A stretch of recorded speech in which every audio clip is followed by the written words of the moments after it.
The Irons, the Gunners, the Red Devils. These are some of the most famous nicknames in Premier League football. But have you ever asked yourself where these clubs got their famous nicknames from? Well, that is why, ladies and gentlemen, in today's video, we're going to be looking at all 20 Premier League clubs from the 22-23 season, and we're going to be answering the question, where do they get their famous nicknames from? I mean, seriously, I can't be the only one who's ever wondered how Leeds United, with the whitest kits in the Premier League, got the nickname the Peacocks, which arguably one of the most colourful birds out there. So of course, without wasting any more of your time, let's get into it. Starting off with club number 1, we have AFC Bournemouth, who are also known as the Cherries. Now, the reasoning for them being nicknamed the Cherries, well, the reasoning wasn't quite defined. Many people think it goes down to the fact that Bournemouth have the colour red in their strip. Well, a lot more people seem to think it's the fact that in the early 90s, the Bournemouth Football Club was placed adjacent to the Cooperdine estate, which just happened to be filled with lots of cherry trees. Once again, the reasoning wasn't quite defined, but I'm really hoping that it's the cherry tree ones. Of course, club number 1 is done, and we have popped the nickname Cherry. Sorry, that's a bit gross.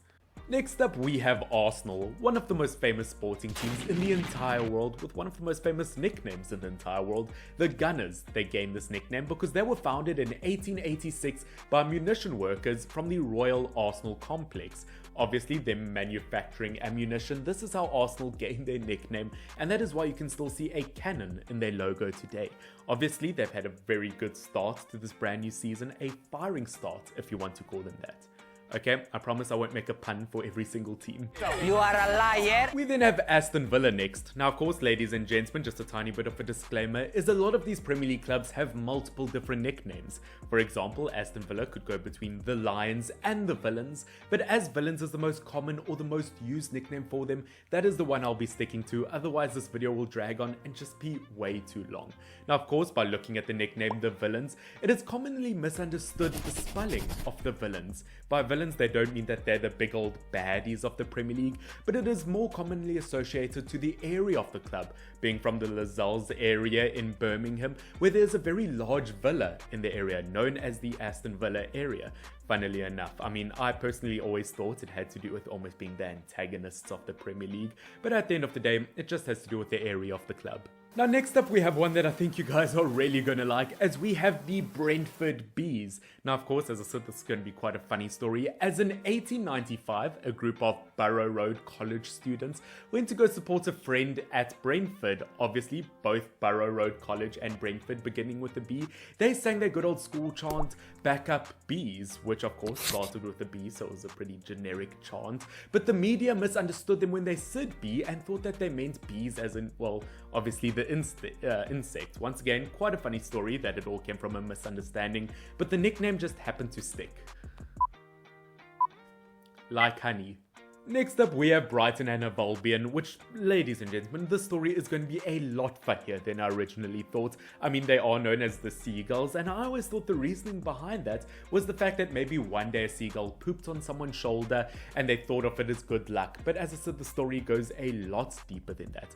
Because in 1997, a game between Crystal Palace and Brighton was being played, and Brighton always viewed their relationship or their rivalry versus Crystal Palace to be a very big one, although not geographically close to each other. But during that game, Crystal Palace was singing their chant Eagles, which just happens to be their nickname, and Brighton, with their whimsical fashion, decided to counter that chant with, as opposed to Eagles, they sang Seagulls. And once again, it is just a name that just happened to stick. Once again, maybe like, well, seagull crap.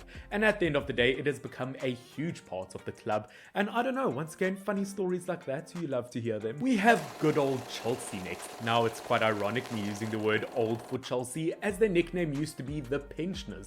Now, I say used to be because nowadays they're more commonly known to be just the Blues, which I'm pretty sure you guys can gather where that comes from. So of course, without being boring and me diving into a tiny bit of a history lesson, the reason they used to be called the Pensioners is when the club first started out, they used to have old army veterans on the club logo from the Royal Chelsea Hospital. Once again, it's not quite commonly associated with the club. They haven't quite been called the Pensioners from 52, but you know what, every now and then people still refer to them as the Pensioners. But as I said, nowadays they're known more to be the Blues, which I mean, once again, it's not the most exciting. Crystal Palace is up next. Now, of course, looking at Crystal Palace, they've actually got two nicknames that they stick with. One being the Glazers and two being the Eagles. And because both of these two nicknames have quite a fascinating history behind them, I just have to talk about them both. Looking at Glazers, a glazier is someone whose profession is fitting glass into, well, doors and windows. And Crystal Palace, being obviously a Crystal Palace, it would have quite a bit of glass in it. So of course I find that a really, really cool name for them, and I wish more people refer to them as that. But of course, looking at them, to why they're also called the Eagles, is because in 1973 they hired very well-renowned manager Malcolm Allison, who was a huge fan of European, obviously Portuguese club Benfica, who was associated and was known to be the Eagles. And obviously he thought renaming Crystal Palace the Eagles, he thought that would kind of carry over some of the success, which once again, a very, very different story, and I quite like it. Everton Football Club is going to be next, also known as the Toffees. Now, of course, I've always found this one of the most weirdest, most unique nicknames out there. And although Everton's performances as of late have been almost very tough to chew, like a toffee, I've always wondered where this nickname came from. Well, in fact, it derives all the way from when Everton Football Club began, when they were right across the road from a toffee shop known as Ye Ancient Everton Toffee Shop. And in fact, it was quite a ritual for Everton Football Club that when games begin, a toffee lady used to walk around the stadium and hand toffees to fans. Once again, it is a very, very weird origin for a nickname, very Hansel and Gretel-ish, I guess. But at the end of the day, it's quite cool, and it's quite weird that, once again, I've used this pun quite a lot. Like a toffee, that nickname stuck? I don't know. Fulham Football Club is next. Now, once again, this is going to be one of the most interesting stories out there, but obviously they are known as the Cottagers, obviously being because their home stadium is known as Craven Cottage, but I've never truly understood why that was. Well, it takes a bit of a deep dive into history all the way back into 1780, where the original cottage that was built by, well, William Craven still forms part of the stadium today, as it forms as one of the corners of Craven Cottage Stadium. Once again, I think it is so cool that they didn't break down the cottage and they kind of just built around it, and that it forms such an interesting part of the club's history. Once again, Cottagers, although it doesn't sound like one of the coolest names out there, has a pretty cool backstory to it. Next up, we're going to be taking a deep dive into Leeds United, also known as the Peacocks, and in fact it's not really that much of a deep dive, as their reasoning for being called the Peacocks is quite a simple one. As I said a tiny bit earlier, I've always struggled to see how a team with such a white plain kit could be named after such a beautifully colourful animal, but at the end of the day, it all goes down to the fact that when Leeds United first started out, one of the closest pubs to them was known as the Old Peacock. Once again, it's a very simple explanation. The Leicester City Foxes are next. Now, of course, once again, I feel like this is a very self-explanatory kind of name, because in 1948, the Leicestershire area was very much known for having a lot of foxes. And of course, with a lot of foxes comes a lot of fox hunting. Once again, it's quite sad if you think about it, that they're nicknamed after something they used to hunt and kill. But at the end of the day, that is how they got their nickname. Whether you think it's creative or not, I'm not too sure.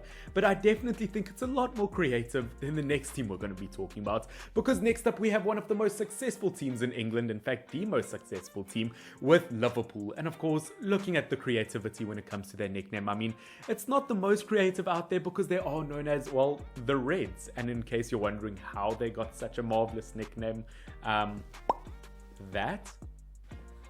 No, give me like 10 minutes. No, 10 minutes. From one top English club, we now have another with Manchester City, also known as the Citizens. Obviously, they're known as the Citizens because they support City, but a lot of people think that they like to be called Citizens as they want to be known as Citizens of Manchester, which is also kind of supposed to be a dig to Manchester United, their local rivals, which I'm not too sure it kind of works as an insult, but that is what they're commonly known as. Once again, whether it's super creative or not, I'm not too sure, but it is what they are. From the blue side of Manchester, we now move on to the red with Manchester United, and of course one of the coolest nicknames in football history with the Red Devils. And of course, in terms of how they gained such a nickname, it dates all the way back to the 1930s when English rugby club Salford toured France. Now of course, looking back at the time, their nickname was the Red Devils, and at the time Manchester United manager Matt Busby was a major fan of the nickname. He thought it was a name that was quite threatening and quite intimidating to the opposition, so he decided to take the nickname for himself and apply goodbye to his current Manchester United squad, and obviously it seemed to be a really good name, as it is still their nickname today, almost 100 years later. Good old Newcastle United is next, and of course, as we know, one of the most famous nicknames in football, the Magpies, which once again is not a very complicated reason to how they got their name, as they've always been known to wear the red and white stripes, obviously the same color of a magpie, and that is how they got their nickname. Although, funnily enough, when Newcastle United originally started out as a football club, they started over the combination of Newcastle West and Newcastle East End, two football clubs that came together. And when they first started, they started off with black and red and white stripes, but obviously over the years turned to black and white stripes, and that's how we got the famous Magpies today. We then have Premier League newcomers next, with Nottingham Forest, obviously brand new to the Premier League after 23 years. And of course, looking at Nottingham Forest, one of their nicknames is the Reds, but as that was taken by Liverpool earlier, we're going to be talking about a very cool nickname they have, as they are the Tricky Trees, a name that was given to them in the 1990s by kind of a fan-made magazine when they were referred to as the Tricky Forest. Obviously, they played very close to the Sherwood Forests, and obviously forests having a lot of trees in them. That is how Nottingham Forest gained the nickname, the Tricky Trees. Once again, a lot more creative than just being called the Reds, so I definitely think it is a nickname they should stick with. We then jump into our final four teams, starting off with Southampton. Now, of course, as we know, Southamptons are known as the Saints, which did originally start off in 1885 as kind of a church football team. In fact, their original name was the St. Mary's Church of England Young Men's Associated, which once again, I don't think it's quite as catchy as Southampton, but of course it does kind of translate to the Saints being their nickname. And of course, as you can see, they still carry that tradition to their current club, as they have a halo in the club crest. Once again, definitely a catchier name nowadays, and I mean, it just sounds like a club that Nick Pope would play for. Sorry, is that too obvious of a joke?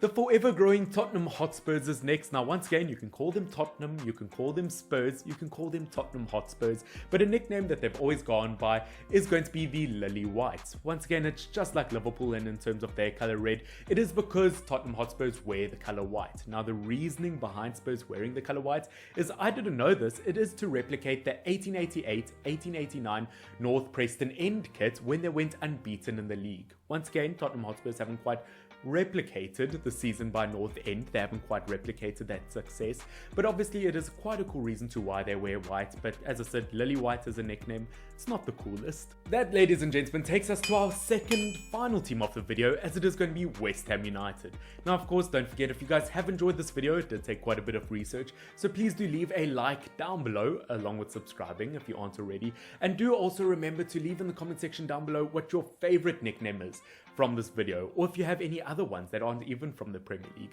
But looking at West Ham United, one of the coolest nicknames in the Premier League, they are the Irons, they are the Hammers. Of course, they have two different nicknames, because looking at West Ham United, when the club was founded all the way back in, I didn't even write the year it was, I'm sure I'll put it right here, but looking at when West Ham United were founded, they were founded by one of the last surviving largest shipbuilding companies in the world. In fact, when they originally started, they were known as the Thames Ironworks FC, which once again, a very cool name to translate over the years. In fact, lots of people think them being called the Hammers has to do with them being called West Ham United, but it actually has no association with that. It's just purely because at the time they were in the ironworks, and they were obviously shipbuilders, which I think is a pretty cool thing to associate a club with. And that, everyone, takes us to our final team of the video, club number 20, with Wolverhampton Wanderers. Now, I'm not gonna lie, it's kind of a sad way to end off this video, because looking at Wolverhampton Wanderers, their nickname is the Wolves, and it's just purely because it's a shortened version of Wolverhampton Wanderers, and it's what the club's been called since the 1920s.